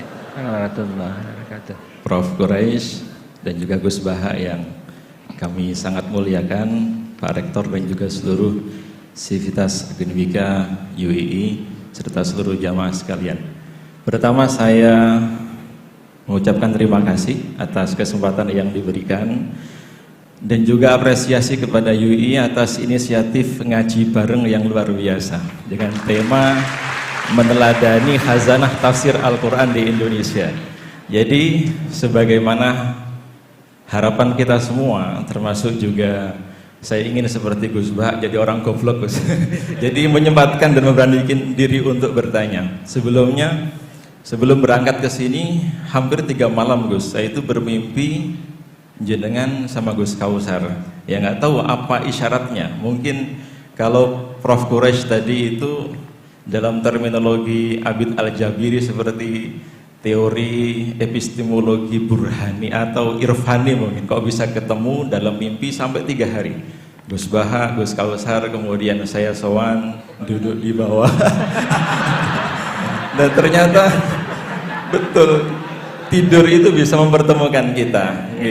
Kemudian yang kedua, harapan kita mudah-mudahan tidak hanya hari ini dan tidak hanya kajian seperti yang Masya Allah luar biasa, tapi lahir atau ada keberanian dari semua yang hari ini untuk menjadi penerus-penerus Mbah Nawawi, termasuk Syekh Khatib Al-Minangkabawi, Syekh Abdul Rauf Al-Singkli dan seterusnya, atau Syekh Soleh Darat dari Semarang, termasuk Gus Baha. Kita mendorong Gus Baha, mendorong ke depan Gus untuk bisa menulis kitab tafsir. Karena selama ini kita hanya mendengar beliau dari YouTube, betul? Ya. Walaupun itu sudah memuaskan kita, tapi kita sangat berharap Gus Baha punya tulisan tafsir seperti yang diharapkan Prof. Quraisy.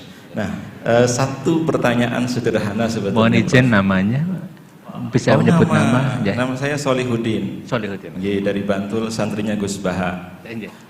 Pertanyaan Prof, untuk Profesor Quraisy mawon. Gus Baha insya Allah sudah banyak yang akan bertanya, apalagi mbak-mbak. Terkait dengan apa yang tadi beliau sampaikan, dorongan kuat untuk berani menjadi mufasir. Salah satu yang disyaratkan oleh Imam Syatibi atau termasuk di dalam beberapa ulumul Quran itu kan tauhid menjadi fondasi utama sebagai seorang mufasir. Tapi saya sangat setuju dengan Prof. Quraisy bahwa objektivitas itu menjadi syarat utama seorang mufasir. Kalau misalnya kita pernah baca-baca tentang ulama dari Pakistan, Fazlur Rahman misalnya, terkait dengan teori double movement-nya atau gerakan ganda, itu kan menafsirkan Al-Quran mungkin berbeda dengan Ibnu Taimiyah.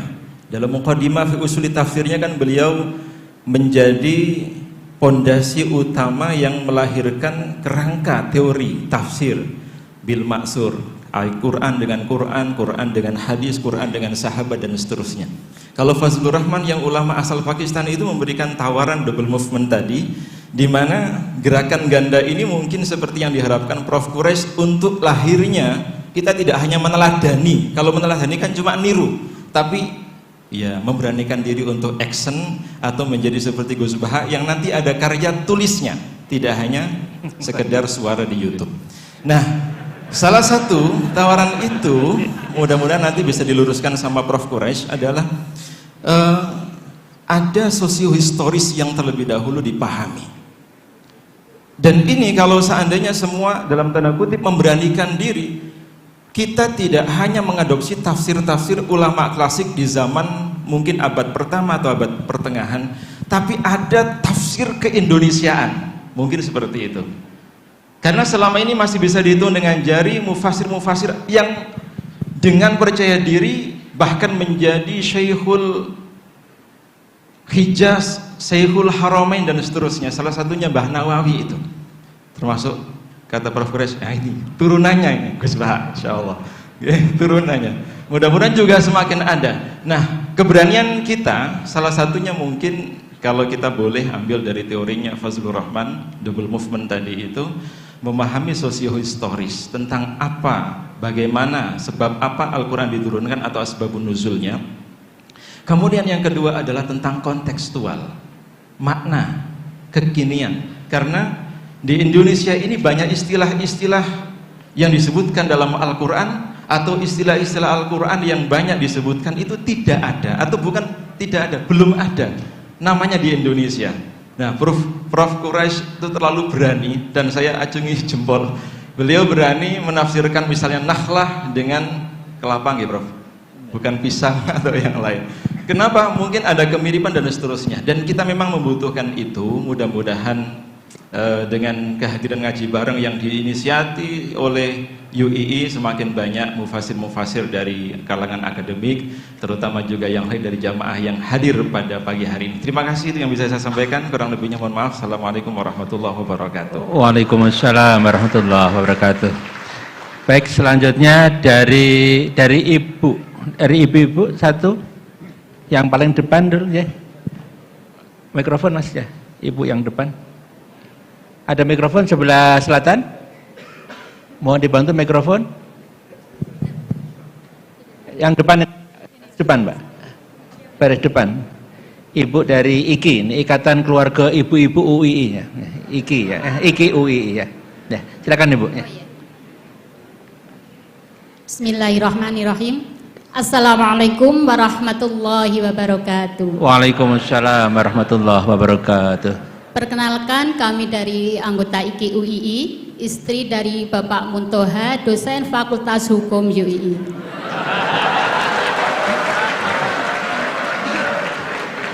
Maaf, tadi diminta oleh mbaknya untuk memperkenalkan diri. Ya, monggo Bu Muntoha ya.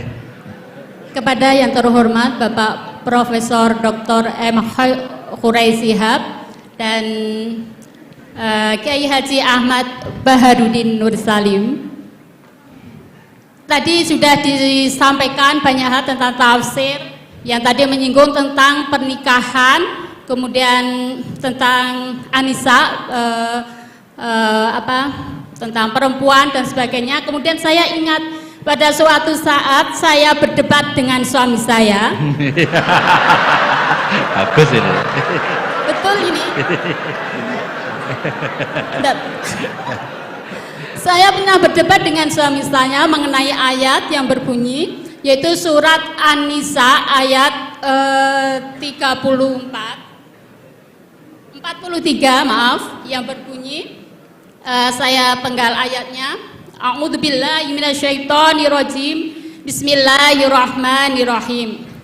Wa in kuntum mardaa ala safarin aw jaa ahadum minkum minal ghaiti aw lamastumun nisa falam tajidu ma'an fatayammamu sa'idan thayyiban famsahu biwujuhikum wa aydikum innallaha kana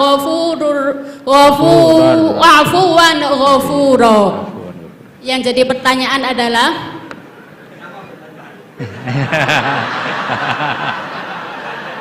ya, sampai hampir bertengkar karena ayat tentang ayat yang berbunyi aula mastumun nisa. Oke, aula mastumun nisa. Di sini kami teringat dulu waktu masih kuliah di IAIN, pelajaran usul fikih, yang mana dosen saya almarhum beliau sudah Pak Nur Madawam, beliau menerangkan tentang arti dari aula mastumun nisa, di mana beliau sebenarnya tidak bisa memberikan jawaban yang pasti. Hanya beliau menyampaikan perbedaan pendapat dari kata aula mastumun nisa, yaitu ada dua mazhab. Yang satunya berpendapat bahwa aula mastumun nisa itu artinya adalah menyentuh, dan mazhab yang satunya saya lupa mazhab apa, itu maknanya adalah berhubungan suami istri. Nah, pada suatu saat saya berdebat dengan suami, yang mana untuk memastikan sebenarnya makna dari aula mastumun nisa itu apa. Kemudian suami saya bersikuku bahwa aula mastumun nisa makna dari menyentuh itu adalah menyentuh kulit. Nah, kemudian saya bersikuku bahwa makna dari aula mastumun nisa itu adalah berhubungan. Nah, setelah hari berikutnya suami saya goda.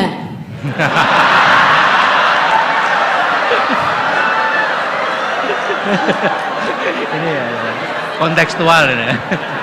Saya goda. Setiap habis wudhu, suami saya goda dengan saya sentuh kulitnya. Kemudian suami saya mengulangi untuk wudhu kembali. Kemudian berikutnya sudah wudhu, saya sentuh lagi. Batal kan? Pendapatnya batal karena aula mastumun nisa tadi pendapatnya adalah menyentuh kulit. Batal. Jadi beberapa kali saya goda suami saya setelah wudhu saya sentuh kulitnya dan mengulangi wudhunya. Dan berikutnya karena saya masih waktu itu berpegang bahwa menyentuh itu adalah berhubungan suami istri. Nah, yang jadi pertanyaan Prof. Quraisy yang kami hormati adalah makna tafsir daripada ayat aula mastumun nisa yang sebenarnya itu yang mana? Apakah sekedar menyentuh atau berhubungan suami istri? Demikian pertanyaan. Terima kasih. Assalamualaikum warahmatullahi wabarakatuh. Waalaikumsalam warahmatullahi wabarakatuh. Sebelum menjawab, monggo Pak Ketua Umum Yayasan Senior Prof. Suarsono bergabung, ya. Kebetulan baru hadir, ya. Ya. Baik. Sambil menunggu beliau, ya makanya.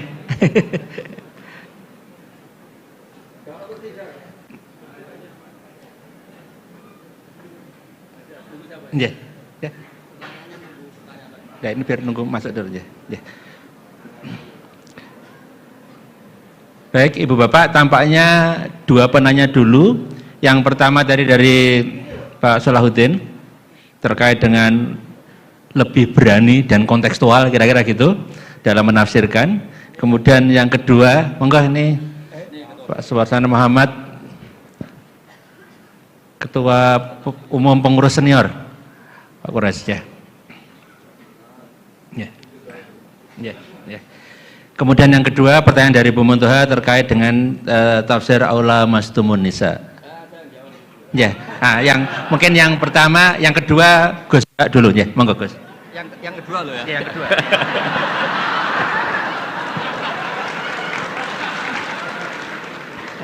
Nggak dijawab juga ya, kenapa bertengkar? Terus pertanyaan kedua, kenapa hanya nyentuh saja tidak diteruskan?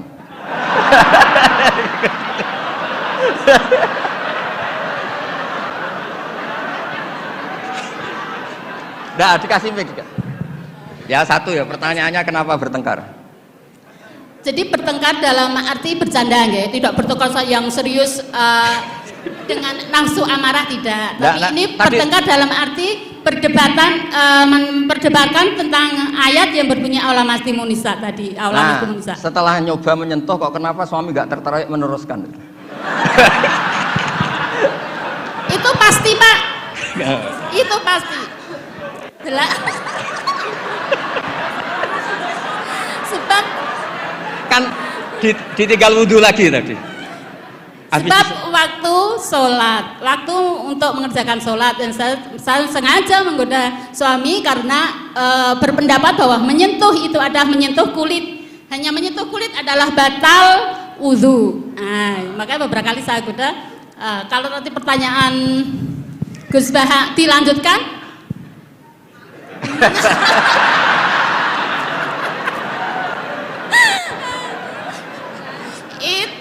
Menunggu waktu. Menunggu waktu. Nggak begini ya. Ini tadi saya minta Pak Warsono ikut berdiri ini yang punya badan wakaf yang ketua. Begini. Yang jelas jangan memicu kata Pak Rektor dulu MZU dan Newcastle United sama apa? Manchester United. Karena ini sudah jadi madhab identitas. Kalau yang seperti itu NU, seperti ini Muhammadiyah, kayak kunut lah. Kunut itu NU, tidak kunut itu Muhammadiyah. Berarti Imam Syafi'i itu NU, Abu Hanifah itu Muhammadiyah. Begini, kita kan nekuni itu ya, nekuni sekali. Saya bilang nekuni sekali bukan niat sombong enggak, supaya Anda tahu rektor milih saya jadi ahli tafsir itu enggak salah. Memang benar-benar saya tekuni. Profesor Zaini maksudnya bukan. Dekat. Oh ya ya. Ya, tadi karena saya sebenarnya sudah uzlah tadi yang Pak Kores enggak pernah setuju. Begini ya. Dalam kitab Ahkamul Quran yang ditulis Imam Baihaqi meriwayatkan makalah-makalah Imam Syafi'i, beliau jelas ngendikan, lamisa dari mulamasah. Mulamasah itu nyentuh. Naha Rasulullah an bai'il mulamasah. Ini saya cerita Imam Syafi'i dulu, enggak cerita suami Anda, enggak cerita Pak Muntaha Anda. Naha Rasulullah an bai'il mulamasah. Nabi itu menyegah, melarang jual beli yang hanya unsur disentuh, kemudian itu pengganti kata luzum. Kali sudah disentuh berarti oke. Sehingga beliau yakin seyakin-yakinnya kalau mulamasah urusan al-jassu bil yad, memang menyentuh. Nah, satu-satunya riwayat yang populer itu adalah Ibnu Abbas. Ibnu Abbas mengartikan awalamastumun nisa itu aujamaktumun nisa, memang sampai hubungan suami istri. Berarti Anda Ibnu Abbas, suami Anda Imam Syafi'i. Nah, Kiai Jawa itu paling pinter ngerekayasa hukum. Kiai NU itu kalau keseharian kalau tersentuh istrinya memang wudu. Kalau banget diteruskan, cantik banget diteruskan. Saya ulang lagi ya, Kiai NU kalau disentuh istrinya wudu. Kalau cantik banget diteruskan. Nggak nyindir, ini cerita aja gitu. Pengalaman Gus Bah. Ya, alhamdulillah berarti cantik banget. Nah, tapi kan madhab Syafi'i itu ada problem, yaitu beliau meyakini dan hampir semua ulama meyakini kalau tawaf itu harus suci. Dan kalau berdesaan di Ka'bah, zahmah itu kan pasti kesentuh perempuan. Nah, di bab ini KBIH memberi saran, sudahlah di bab ini intikal madhab, kamu kesentuh perempuan atau sebaliknya tidak batal. Tapi di kehidupan sehari-hari memang perasaannya orang-orang Syafi'i, sebenarnya itu orang Syafi'i bukan orang NU, tapi sudah diambil alih NU. Sampai ketahuan Pak Kures itu kalau di kampung-kampung, enggak Sayyidina NU, enggak Sayyidina ya Muhammadiyah. Kalau kunut, padahal kita yang nekuni madhab tidak ada seperti itu. Ini Syafi'i, ini Maliki ini. Nah, tapi jangan juga nanti terus beralih. Ini madhabnya Pak Muntaha, ini madhabnya istrinya. Wah, malah ada pendiri madhab baru nanti dalam Islam. Ya, jadi konflik Anda, berdebat Anda bagus lah. Jadi kesannya UI itu di rumah pun ilmiah. Gitu. Jangan sampai debat begini, itu gaji kamu di UI hanya sekian, tuntut Pak Warsono, jangan gitu. Itu kan tidak ilmiah. Alhamdulillah lah, itu bagus. Teruskan saja debatnya. Ya jelas ya, memang begitu riwayatnya begitu. Ya Anda nanti terserah. Kalau dalam ilmu tasawuf, madhab itu gampang. Kamu yakin tidak ketemu Allah dengan pendapat itu? Madhabun al-qawwahabi, kalau dalam ulama, hadza madhabi al-qawwahabi. Ini pendapat saya yang sampai ketemu Allah itu saya siap. Makanya saya ini bukan sok-sokan ini mengatur di depan Pak Kures, saya tidak mungkin bohong. Saya itu jadi kiai besar itu susah dan sungkan. Karena terus dihormati, disubyo-subyo. Jangan-jangan ini bagian duniawi. Sehingga saya kalau di rumah, tanya istri saya, keluarga saya. Kalau di rumah itu saya sering jenguk kiai-kiai madi, ini kiai kampung. Ini sebagai kafaro saya, jangan-jangan saya kenal rektor UI itu bangga, kenal ketua badan wakaf bangga. Sehingga ini urusannya hanya bangga-bangganan, keren-kerenan. Sampai segitu tradisi di keluarga saya ini, karena ya memang itu tradisi. Dulu itu namanya Imam Syafi'i itu top terkenal, tapi punya mitra debat itu namanya Syaiban Ar-Ra'i. Itu pengembala kambing miskin. Suatu saat Imam Syafi'i jenguk ke Syaiban Ar-Ra'i ini. Tanya, menurut kamu zakat itu wajib pada siapa? Kata Syaiban Ar-Ra'i, menurut kamu apa menurut saya? Ya menurut kamu, saya tanya kamu ya menurut kamu. Ala kulli ghaniyin wa faqirin. Zakat itu wajib bagi orang kaya dan orang fakir. Loh kenapa? Masa orang fakir sudah miskin wajib zakat? Memangnya orang fakir hartanya bersih semua? Enggak kan? Saya memberi contoh itu nyuwun sewu, tambahannya menyinggung. Di kampung saya itu kan kalau ada acara misalnya haul atau pengajian atau apa. Gak mungkin kan di UI tak contohkan acara apa gitu yang pakaiannya serono kan, gak mungkin misalnya acara-acara apa. Itu orang yang hanya beli rafia, ngerti itu sama rafia? Apa bahasa Indonesia rafia itu? Oh, pokoknya rafia. Itu lapangan tuh gak jelas milik siapa. Yang pertama masang rafia itu yang paling berhak menerima apa? Parkir. Dan akhirnya ya dapat uang. Coba itu atas nama fikih itu sah apa enggak? Itu kalau atas nama orang fikir, yang fikir enggak dia tok. Kalau atas nama tamaluk, apa dia memiliki itu, milik orang banyak. Itu banyak tukang parkir yang di kampung saya terus tanya, iya Gus bener jenengan, kita yang tukang parkir itu nanti trotoar juga gitu, hanya modal rafia terus dia berhak. Artinya apa? Rezeki orang miskin juga banyak yang masalah kalau nggak dizakati itu. Terus Imam Syafi'i tertawa-tawa. Ya tertawa-tawa artinya terjadi madzhab bersama. Negara hanya mewajibkan zakat sama orang kaya, karena itu yang harus dituntut kalau udah zakat. Tapi orang miskin silahkan, yang merasa rezekinya juga macam-macam itu juga harus zakat, karena zakat itu filosofinya itu kan tathhirul mal, mensucikan harta. Dan kita tadi, wong nggak ikut punya lapangan, nggak ikut punya trotoar, hanya modal rafia, terus kita yang berhak, orang lain nggak berhak, padahal orang lain ini bisa lebih miskin ketimbang kita. Nah itu pentingnya debat. Itu lebih mutu timbang debatnya suami Anda dan Anda ini, saya Bana Roy. Tapi itu bagus, itu kasih bonus Pak Rektor, itu hebat itu. Di rumah masih debat fikih itu hebat itu. Dia nggak tenawar. Terima kasih. Baik, yang pertama tadi pertanyaannya terkait dengan kerinduan. Kerinduan untuk mendapatkan tafsir yang berani dan kontekstual, termasuk kerinduan, mohon izin Gus Bah, kerinduan tafsirnya Gus Bah sekapan keluar gitu.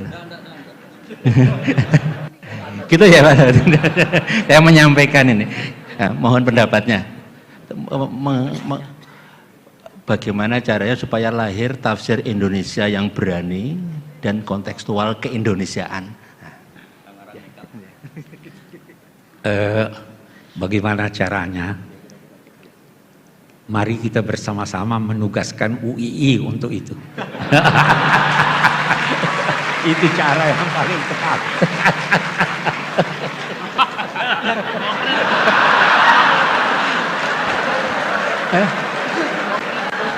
Singkat padat ini. Alhamdulillah ada Gus Bah di sini. Monggo Gus Bah. UI dan Baitul Quran Jakarta, ya, insya Allah. Ya. Ini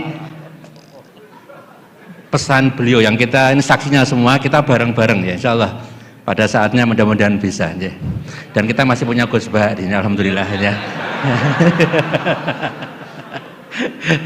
Baik, Ibu Bapak, kita buka lagi pertanyaan, satu dari putra, satu dari putri. Yang putra yang yang saya, ya sana satu, sayap sana satu yang berdiri pakai batik, yang putri yang pakai jilbab hitam paling pinggir, ya, pakai kacamata, baju pink. Kita mulai dari yang kiri, silakan sebutkan nama singkat padat, ya. Baik, a'udzubillahi minasyaitonirrajim. Assalamualaikum warahmatullahi wabarakatuh. Waalaikumsalam. Baiklah, perkenalkan nama saya Muhammad Zaki. Saya berasal dari UIN Sunan Kalijaga. Pertanyaan saya ialah, ini berkaitan juga tentang surah An-Nisa, yakni surah An-Nisa ayat 3 dan surah An-Nisa ayat 129. Yang mana saya bacanya saya agak kurang paham, Pak. Jadi ayat 3-nya begini. Ayat 3-nya kan ini kan tentang poligami. Di ayat 3-nya ada syaratnya, fa in khiftum alla ta'dilu.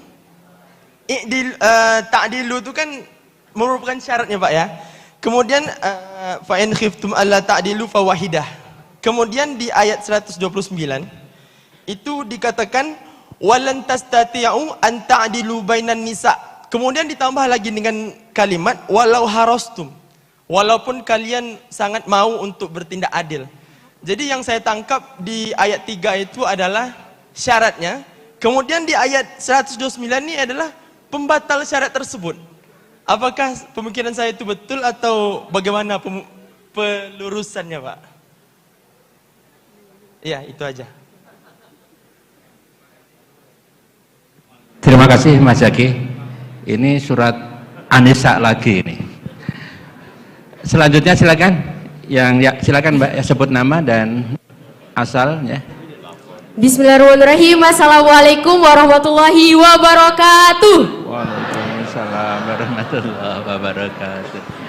Sebelumnya perkenalkan, nama saya Gita Risma Rosanti, mahasiswa Universitas Islam Indonesia, program studi Pendidikan Agama Islam 2022. Tadi saya menyimak, Masya Allah sekali, materi yang telah dipaparkan oleh Prof. Quraisyhab dan Gus Baha. Terima kasih atas materinya. Pertanyaan saya akan ajukan kepada Prof. Quraisyhab. Cukup sederhana, Prof. Pertanyaannya yaitu, apakah ada kejadian spesial atau peristiwa, suatu keajaiban yang dirasakan Prof ketika menulis tafsir Al-Misbah? Kemudian pertanyaan kedua, setiap tindakan atau perbuatan yang kita lakukan pasti ada tantangannya. Nah, pertanyaannya ialah apakah ada tantangan yang menurut Prof itu tersulit ketika menulis tafsir Al-Misbah sendiri? Terima kasih. Wassalamualaikum warahmatullahi wabarakatuh. Waalaikumsalam warahmatullahi wabarakatuh. Pertanyaan pertama tampaknya akan dijawab lagi Gus Baha. Mantap. Ya. Ya. Ya. Ya. Ya. Gus Baha, ini pertanyaan pertama surat An-Nisa lagi Gus Baha katanya. Ini terkait dengan tadi, kalau nggak bisa adil ya satu saja, nah, dan nggak bisa adil katanya gitu ya. Monggo Gus, ya. Monggo Gus. Ya, bismillahirrahmanirrahim. Tadi kata Ketua Badan Wakaf, dicoba aja kalau berani. Nanti kan tahu rasa piring terbang. Begini, hampir semua mufasir sepakat. Mungkin Anda yang kuliahnya nggak pernah belajar itu.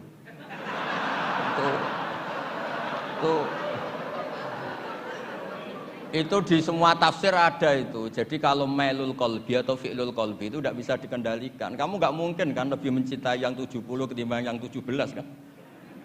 Secara jibilah watak kemanusiaan itu kan pasti mencintai yang lebih cantik, lebih muda, lebih loyal. Dan lebih belum tahu app kamu. Jadi fala tamilu kullal maili itu fi'lul qalbi. Nah, yang wa in khiftum alla ta'dilu atau fa in khiftum alla ta'dilu itu amru ilzam. Jadi hukum itu menjadi enggak masalah kalau kamu istri satu karena kamu takut tidak adil. Meskipun ya tetap saja enggak adil, masalah fi'lul qalbi. Kayak kita lah, kita kan secara ilzam Nabi wajibkan mencintai semua orang Islam. Tapi yang berbaik ke kita, yang sering ngasih uang kita, jasa kita, manfaat ke kita, tentu ya kena kaidah fi'lul qalbi, al-insan abdul ihsan. Masa yang menjadikan kita misalnya pegawai UII, yaitu orang tua kita, mendidik kita sampai kita jadi orang pinter, jadi pegawai UII, sama dengan orang Islam yang lain. Jadi secara hukum kita wajib ihsan sama semua orang. Tapi nanti fi'lul qalbi ya kena kaidah al-insan abdul ihsan. Ya sama lah, semua partai politik, partai Indonesia yang dipilih ya yang begitu, yang begitu nggak tahu saya terus. Nah, yang kamu cocok kok, kamu kok seudon betul. Jadi ada hukum, ada fi'lul qalbi. Jadi fala tamilu kullal maili itu hukum, tapi fi'lu kita adalah pasti ada kamu walan tastati wa ta'dilu bainan nisa walau harastum. Itu fi'lul qalbi. Jadi ada hukum, ada fi'lul qalbi. Itu biasa di ilmu tafsir. Ya, Zaki ya? Ya belajar lagi ya, jangan tanya dulu, belajar. Ya sampai. Baik ya. Baik, yang kedua tadi pertanyaan terkait dengan apa ada kejadian luar biasa dan tantangan ketika mengerjakan tafsir Al-Misbah. Prof. Quraisyhab.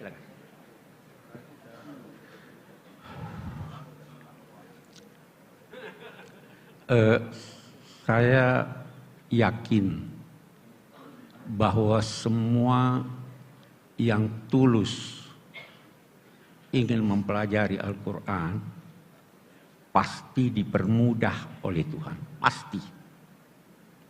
Itu kalau kita baca firman-Nya, apa itu? Bukan walaqad yassarnal Qur'ana lidzikri fahal min muddakir. Kata Imam Al-Biqai menarik bahwa kata muddakir pada mulanya mutazakir. Kemudian taknya dihapus menjadi muzakir. Kemudian titiknya dihapus membacakan mudakir. Untuk mengisyaratkan, untuk mengisyaratkan bahwa upaya walau sedikit selama dibarengi dengan ketulusan dan kecintaan kepada Allah, Tuhan akan mempermudah yang bersangkutan. Ya. Jadi yang penting itu Anda mau, tidak harus bersungguh-sungguh sehingga habis semua tenaga untuk itu. Tuhan permudah. Dalam konteks mempermudah ini, itu banyak sekali cara. Sebahagian di antaranya tidak dapat dijelaskan depan umum.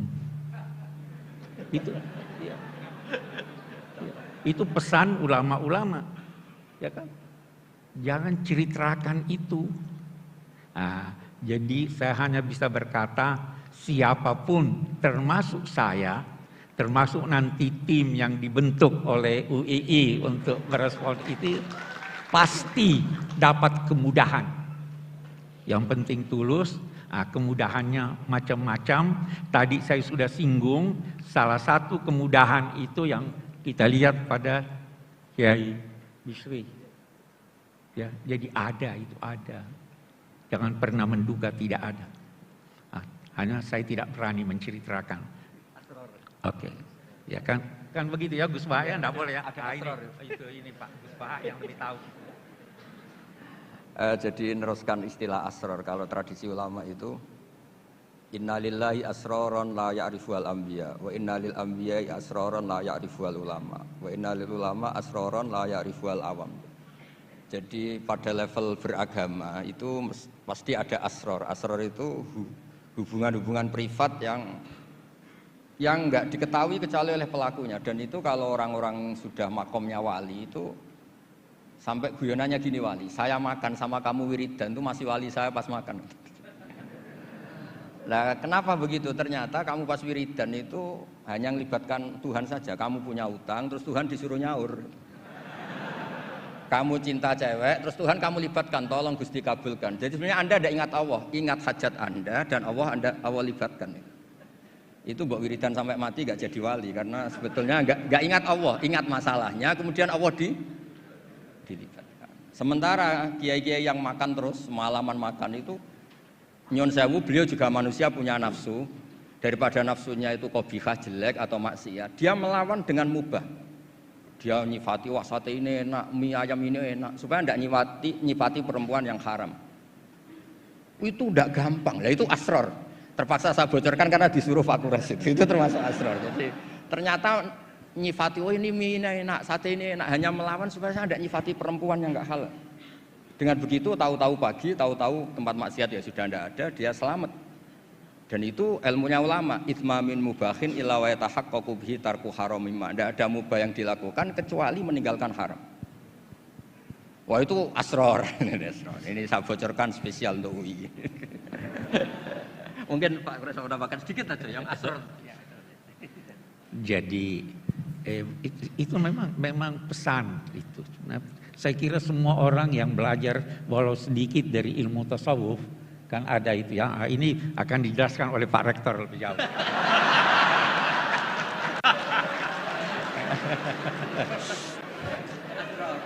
Susah jadi moderatornya ini. Karena asror tadi sesuatu yang privat. Wawadi dalam artian yang positif. Jadi rahasia-rahasia yang tidak mudah untuk diungkapkan di ruang publik. Kira-kira seperti itu. Ibu Bapak, kita udah 1,5 jam lebih. Gak kerasa aja? Sama.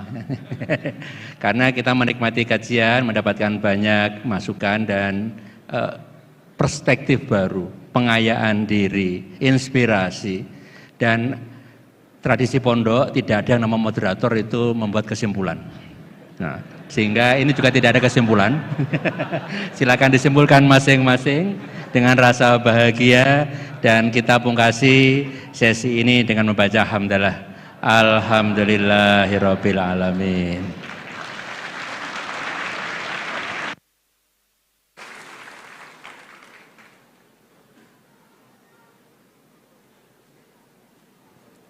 Baik, terima kasih kami aturkan kepada Rektor Universitas Islam Indonesia dan juga kami aturkan terima kasih kepada Profesor Dr. Quraish Shihab LCMA dan juga Al-Mukarram Kiai Haji Ahmad Bahudin Nurbaha yang telah memberikan insight dan juga berderma ilmu bagi kita semua yang insya Allah akan bermanfaat bagi kita ke depannya. Ibu bapak yang kami hormati, segenap jamaah yang dirahmati Allah Subhanahu wa taala. Alhamdulillah rangkaian acara ngaji bareng Profesor Dr. Muhammad Quraish Shihab LCMA dan juga Kiai Haji Ahmad Bahudin Nur Salim dengan tema meneladani hasanat tafsir Al-Qur'an di Indonesia telah selesai. Kami mengaturkan terima kasih kepada segenap tamu undangan dan ibu bapak jamaah yang telah bergabung membersamai kita semuanya dari pagi hingga siang hari ini. Untuk itu saya membacakan puja dan puji syukur kepada Allah Subhanahu wa taala. Marilah kita tutup acara pada siang hari ini dengan mengucapkan lafal hamdalah.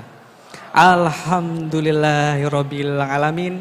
Terima kasih atas segala perhatian. Akhirul kalam, billahi taufiq wal hidayah. Wassalamualaikum warahmatullahi wabarakatuh.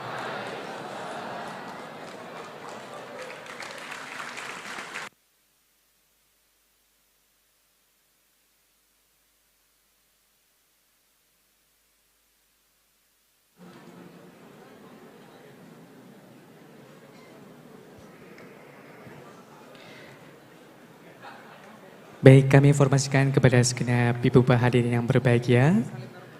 Sebelum meninggalkan ke ruangan dan menuju ke aktivitas berikutnya, pastikan semua perlengkapan yang dibawa tidak ada yang tertinggal atau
Universitas Islam Indonesia.